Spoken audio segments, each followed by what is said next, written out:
Bears. Let's go to the Chicago Bears, staying in the NFC North. They signed wide receiver Cordero Patterson to a 2-year, $10 million deal. Dual threat wide receiver, decent get there. Chicago signs running back Mike Davis to 2-year, $6 million deal. And they signed guard Ted Larson to a 1-year deal. Um, Larson and Davis, I'm okay with. Nothing like no big splash moves there. Cordero, I like. I think it's a good fit with Matt Nagy's offense, and with his crazy play calling, he should fit in nicely. How do you feel about Cordero Patterson coming to Chicago? I I'm not too worried about him in the receiving game. Yeah, even with Tom Brady, he wasn't a dynamic receiver. Definitely not what he was drafted for when the Vikings drafted him. Mm-hmm. But I think the biggest benefit of bringing him on is going to be in the kick return game. Yeah. The Bears were dead last in the as far as kickoff return average last year. And Patterson was great for the Patriots last year, and is a fantastic athlete. So I think that he's going to help you guys out there. It'll be interesting to see if Nagy tries to utilize him in the offense. Mm-hmm. See if he can get some more out of him. I'm not expecting too much if he really hasn't done too much from that side of the ball. Even with the guys like Josh McDaniels, commanding him and Tom Brady throwing him the ball. But kick returning, though, I think that's a good get. And assuming that's all he's beneficial for, it might be a little bit expensive just for a kick returner to pay him $5 million a year when his name isn't Hester. Yeah. But I think maybe they can utilize him a little bit more, maybe a bit in the running game, kind of like the Patriots did this last year. But he's a interesting weapon, and it'll be interesting to see how someone like Nagy utilizes him. Yeah, I agree. I think he's special teams definitely helps, and I think he will be used in the offense, even if he doesn't touch the ball a lot. He can be used as a decoy. I think that where he can be beneficial is like end arounds, and I know Nagy likes to use those sets where it's like there's multiple options. There's either a Trey Burton option or a Tariq Cohen, and then you throw a little Cordell Patterson in there. I'm okay with it. So hopefully we find a way to use him and he can be successful in the offense. Um, let's go to the Seattle Seahawks signing linebacker Michael Kendricks to a 1-year, $5.5 million deal. Still awaiting insider trading charges. The result on that, but if he plays this year, he will be a Seahawk. And Seattle also signs Pro Bowl kicker Jason Myers to a 4-year, $15 to $16 million deal. I don't know if it's official yet. I'll say this: I kind of wish the Bears had jumped on Jason Myers. He had a hell of a year with the Jets. So the Seahawks get a good kicker. How do you feel about that? I mean, Kendricks, we'll see, but Jason Myers seems to be a good get for Seattle. Yeah, I think he was really effective last year. 33 of 36 attempts, including 6 of 7 from 50 plus. So being able to nail those longer ones takes a little bit of pressure off of the rest of the offense. He did miss 3 extra points though, so that's a little bit concerning. Signing a 4-year deal for a non-elite kicker is kind of questionable to me. We've seen so many kickers rise and fall so quickly throughout the years. Cody Parkey used to be like for a year he was a great kicker. Yeah. And now he's losing games for teams. So I don't like that long of a signing for someone that hasn't been a solid kicker for years. But the Seahawks with Seabass being, I don't know, what is he, like 93 now? Yeah. They needed someone, and so they were able to grab a guy that was really good last year, and I don't know, there's not much else you can do. So I would have signed him for maybe a little bit less time, but good to going out and get some good talent. Yeah, and I think Seabass would have kept playing, but the NFL won't allow him to take his walker out on the field. So. There's too many delay game calls. Yeah. it's always an extra 10 yards because it just takes them so long to get out there. Cardinals. Let's go to Arizona in the Seahawks division. They sign away from Seattle guard J.R. Sweezy to a 2-year deal. They signed linebacker Jordan Hicks to a 4-year, $36 million deal with $20 million guaranteed. They steal 36-year-old veteran linebacker Terrell Suggs away from the Ravens, 1-year, $7 million deal. And they released tight end Jermaine Gresham, saving $8 million in cap room. The two biggest stories here are two linebackers coming to Arizona: Jordan Hicks on a 4-year deal and Terrell Suggs on a 1-year deal. Suggs, from what I've seen, still has some game left in the tank, and Hicks seems to be a pretty good sign for Arizona. Yeah, absolutely. Hicks, he got paid significantly less money than C.J. Mosley and even significantly less than Quan Alexander. And I don't see that huge a difference, frankly, between those guys. So I agree with you. I think it's a great signing by the Cardinals. Hicks is much better in coverage than Mosley is, and when you're going up against Garoppolo and Russell Wilson, time and time again, you're going to want some guy that's going to be able to cover. So great sign there. Also great to bring in Suggs. I think he's still productive. He's still got some gas in the tank, but you didn't commit to him too much. Signing just a 1-year deal, and you're bringing in a guy that's averaged about 8.5 sacks over the last 3 years. So unless he really drops off this next year, I think they're going to see some solid production from him. Across from the guy that the Patriots wouldn't sign, whose name I cannot remember now. Chandler Jones. Chandler Jones, that's the boy. Yep. Yeah. So they could have a pretty stout linebacking core there. Yeah. Yeah, good moves for Arizona. Nice to see them doing that. Let's go to the Baltimore Ravens, signing 29-year-old safety Earl Thomas to a 4-year, $55 million deal with $32 million fully guaranteed, coming off a broken left leg in 2018. Baltimore also signs 29-year-old running back Mark Ingram to a 3-year, $15 million deal. Yeah, what do you think about these two signings? I think, I don't know, if I'm the Ravens, Earl Thomas, that seems like a lot for Earl Thomas, especially coming off the injuries. I know he's 29 years old, but in my mind, looking at him, he seems a lot older. Do you think the Ravens overpaid to get Earl Thomas? I think so. Yeah. He at one point was the best safety in the league. But I think he was the cornerstone for that Legion of Boom. One of the best players in the NFL even. Yeah. But those, like you said, he's 29. He'll be 30 by the time the season starts. I'm not sure that those, that you're getting that same guy, and you're signing. He's going to be 34 when he finishes up. So I'm not sure. I don't know if he's a Woodson caliber player that can play at an elite level that late. We're talking about paying a safety almost $14 million a year, what probably past his prime. I think that's a bit of an overreaction by the Ravens, losing Eric Weddle. But I think that the Mark Ingram signing, I think that's a great deal for them. Only $5 million a year for a running back that is effective between the tackles and out of the backfield catching the ball. I think that's going to be a great combination with Lamar Jackson. Yeah. I know he'll be 30 in December, but he hasn't really carried a full workload on his own ever. Yeah. So I don't know that there's the typical wear and tear you see from a first round draft pick at the age of 30 in the running back position. So I really like this signing for the Ravens. I think that it's gonna be a great combination with Jackson. Yeah, I agree on the Mark Ingram. I think he can provide some toughness to a team that needs it, and especially in the third and short, fourth and short, Ingram can be a big factor there.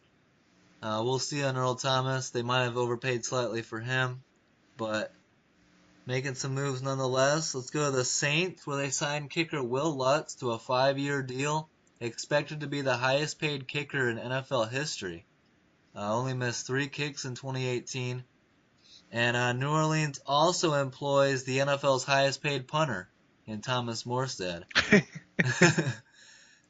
Saints signed running back Latavius Murray to a 4-year, $14.4 million deal, ending the Mark Ingram era in New Orleans. I think Latavius Murray is a really good fit there in New Orleans and could have a big year. Do you agree with that on Latavius? Yeah, I'll be interested to see how they use him next to. Man, I'm forgetting everybody's name right now. Kamara. Yeah, Alvin Kamara. Yeah. Gosh. Because before when Ingram was there, before they drafted Kamara, they had just signed Ingram to a deal. So I understand, and Ingram's a good player, so I understood why they were utilizing him as much as they were. But I always wondered, like, how much, is Kamara someone that can be the number one guy for most of the season? He definitely showed that he could be the number one guy the first 4 games this last season while Ingram was out. But can he handle the full workload for a full season, or does he need someone to really take off, a third or a quarter of the reps? And I think Latavius Murray can be a guy that can fit that bill. Yeah. He's played in the league for a while. He just turned 29, so he's a little bit older. But similar to Ingram, he hasn't been a bell cow for his entire career. So I think there's going to be plenty of gas in the tank for him. So I think this is a great signing for them. It's money-wise, it's not too bad. Might be a little bit of an overpay for a backup, but again, if they're utilizing him not as much as, I don't think they'll utilize him as much as they used Ingram, this last season or the season before, as Kamara gets a little bit older and establishes himself. But to have someone that can keep some maybe potential injuries away from Kamara, take some wear and tear off of him. Yeah, absolutely. I think that's a good signing, and Murray's good out of the backfield as well. Not as much as Ingram, but I think he's a good between the tackles and he can catch the ball too, so he fits right into the Saints system. Yeah, and I think that Sean Payton will be much more creative with how he uses Latavius Murray than Mike Zimmer and the guys in Minnesota were. Oh yeah, for sure. No question. Filippo's gone, so he's in a different state. So yeah. Let's go to the Panthers signing center Matt Paradis to a 3-year, $27 million deal. Expected to replace center Ryan Khalil, who retired. Carolina head coach Ron Rivera says protecting star quarterback Cam Newton and providing a leader on the offensive line was a priority. And they also re-signed right tackle Darrell Williams to a 1-year deal. Think Paradis is going to fit in well there in Carolina? Yeah, absolutely. Ryan Khalil is one of the best centers to play in the last 10 years. Mm-hmm. So it was a real shame for the Panthers organization to have him retire. Trying to fill one of the probably most underrated positions of importance, is the center position. Yeah. So good to see them be able to obtain one in free agency, a good one at that.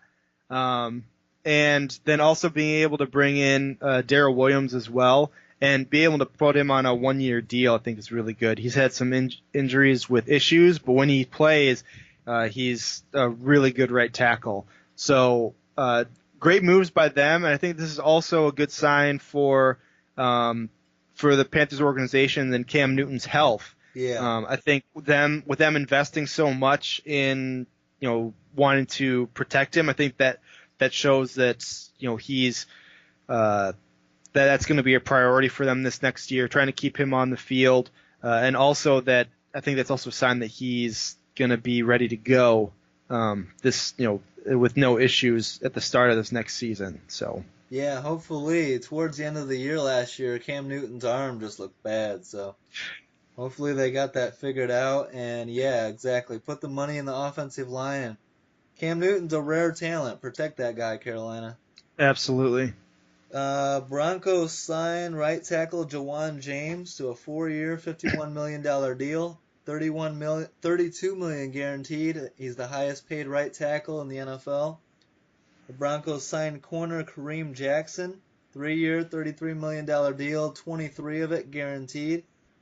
And the Broncos traded quarterback Case Keenum and a 2020 7th round pick to the Redskins for a 2026 round pick. I haven't talked to you about Flacco coming into Denver either. So, moving on from Keenum and trading away Keenum and trading for Flacco. What was your thoughts on that? I was really surprised, frankly, that they did that. I I'm not a huge Case Keenum fan, but frankly, I'd rather have Keenum than Flacco. That perplexes me. I think Flacco, we've really seen what he can do for years now. I think if Keenum was able to stay for one more year in Denver, we might be able to see what we saw from him a couple years ago in Minnesota. Yeah. Frankly, I just think that Flacco's done. So they already traded a 4th round pick for him, which isn't a whole lot, but I mean to trade that and then trade away Keenum. I understand you can't keep them both on the roster, but I really feel like they traded away the wrong guy.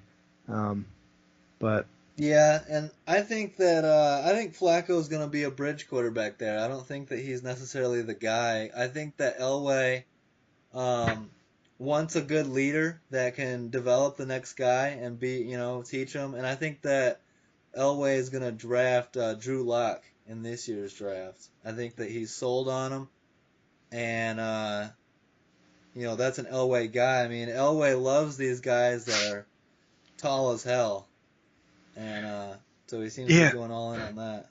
Yeah, and he hasn't hit on the only quarterback John Elway has hit on is Peyton Manning. Yeah. And that was post All-Pro Super Bowl MVP Peyton Manning. Yeah, so I give him zero credit for that. He drafted Paxton Lynch, which was a bust. He wanted to give Brock Osweiler $16 million a year, and got lucky that he didn't end up doing that. I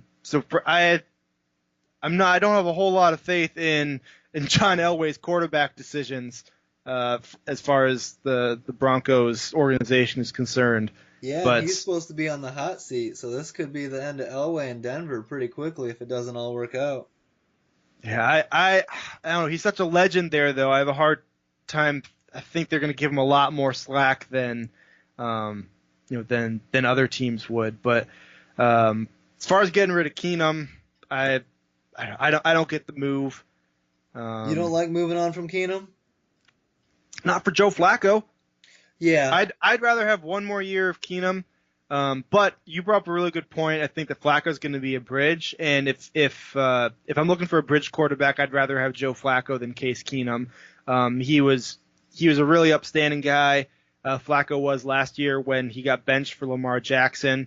He was a really good leader, and you can't ask for more from a former Super Bowl winning quarterback that gets benched for a rookie that's an incredibly raw quarterback. He was really upstanding guys, and how he reacted to the whole situation. So if that's the purpose, if he's going to bring in Drew Lock or some other quarterback this season, then I think Flacco is the guy that you want. So that, for me, that's the only way this makes sense. Yeah, I mean, that's just me saying, I hope this is what they're doing, because if not, what the hell? Right? Yeah. So we'll see. I mean, I agree. Always a legend there in Denver, but the Broncos haven't missed back-to-back playoffs since the 70s, and it could be going on 3 or 4 if they don't figure it out quickly. And they're a proud organization there in Denver. Let's go to the Washington Redskins. Release linebacker Zach Brown and defensive tackle Stacey McGee, saving the team a combined $8 million. Washington spends that money right back, though, on safety Landon Collins on a 6-year, $84 million deal with 45 mil guaranteed. Huge deal for Landon Collins. And the Redskins signed veteran running back Adrian Peterson back on a 2-year, $8 million deal. Also, we've got running back Darius Geis coming off a torn ACL. Will be back for the Redskins. Most importantly, though, this Landon Collins deal is massive. Good get for the Redskins there. They're taking a hell of a safety away from a division rival. Yeah, I mean, great get to pull someone away from from the Giants, not have to face him twice a year. Landon Collins is a great safety, dynamic playmaker, and he's young. He's only 25, and they add another Crimson Tide player to their defense. Yep. But it's a lot of money for a safety. It's a long-term deal. I personally don't think there's a lot of concerns for regression from Collins. He's been a great player ever since he stepped onto the NFL field. Obviously before that, but in the NFL, he's only improved as years have gone on.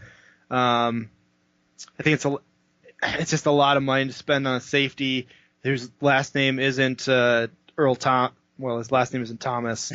A lot of years though. 6 years. Yeah, but like I said, he's 25, so he'll be 31 by the time it's done. I think that's a really good time to be considering parting ways. I think if he's going to drop off, it's going to happen at or after that time. Yeah. So I believe that Collins is a good player, and I don't see there being any regression, even when playing for a crappy team the last couple of years in New York. He still played really well. The only concern I have with him is something that he can't deal with and he can't help, but when you play for the Redskins on defense, you're going to get hurt. Yeah, and in typical Redskin fashion, they seem to overpay or pay a lot for the guy they wanted. Oh, yeah. But it's the most exciting time for the Redskins fans. It's the only time anything good happens. Yep. Bring back Albert Hainsworth. Oh! Good news, something good for Landon Collins is he grew up, his mentor was Sean Taylor, and he always wanted to play for the Redskins. That's why he wears number 21. Oh, I didn't know that. Yep, so nice to see him go to the Redskins for that. Yeah. Let's go to the Titans, signed 37-year-old. I was shocked by this. I thought this was a typo. 37-year-old defensive end Cameron Wake to a 3-year, $23 million deal with $10 million guaranteed. Cameron Wake, even at age 37, still out here getting paid. Good work by him. Yeah, that's incredible to be 37 and sign a 3-year deal. At a kicker maybe. Terrell Suggs isn't even getting that. I know that. I was shocked to see. I wasn't surprised he got signed. I think he's still a productive guy, but to sign a 3-year deal like that, ooh. But with only $10 million in guarantees, I'm assuming that if he regresses significantly, they can cut him after the first year without any cap penalty or without much. Yeah. That's my assumption. But if that's the case, not a bad signing by the Titans to possibly lock up, a good locker room guy. He's played for the garbage Miami team for his whole career. Yeah. Haven't heard a peep out of him. Just went out there and did his job. So if they can keep him around, he could be productive for a year. If they can get him for 2 years, I think that could be really good for a young Titan defense. Yeah, absolutely. Tennessee signs guard Roger Saffold to a 4-year, $44 million deal, $22.5 guaranteed.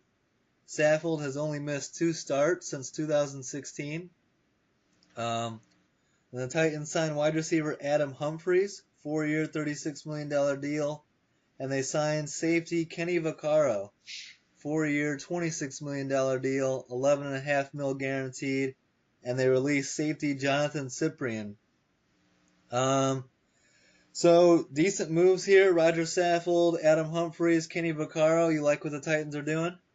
Yeah, I think these are all really good moves by them. Not major overpays, and they they are addressing areas of need. Saffold will help Mariota hopefully not get sacked 11 times in a single game. Yeah. That would be fantastic.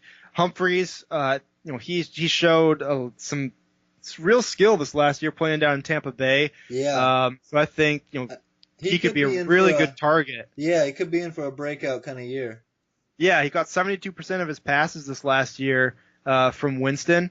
So I would hope that he would be productive for Mariota and be another good weapon for him, because outside of Corey Davis, they don't really have any great players for him to throw to. So great signing there. And then Vaccaro, really good deal for them, only with 11.5 guaranteed. Mm-hmm. Kenny Vaccaro is a good safety when he's healthy.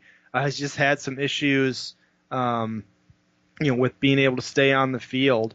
And good for him. He filled in last year for Cyprian and did pretty well. So this is one of those 1 year prove it deals that he signed last year, showing how they can work out for the player. Being able to stay healthy, stay on the field, you can get yourself a long-term one. Yeah, looks like some smart moves for the Titans, though. Trending in the right direction. Dolphins re-sign wide receiver Devontae Parker to a 2-year, $13 million deal. Parker caught 24 balls for 309 yards and a touchdown in 11 games in 2018. Parker's agent called then head coach Adam Gase incompetent last season. So we'll see if that changes.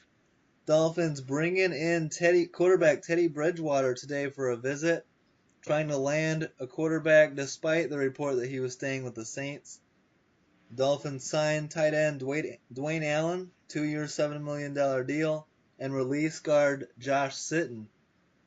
So a little bit of confusing moves here by the Dolphins. Bridgewater seems kind of like their last case scenario. Hopefully Bridgewater ends up there. They need a quarterback.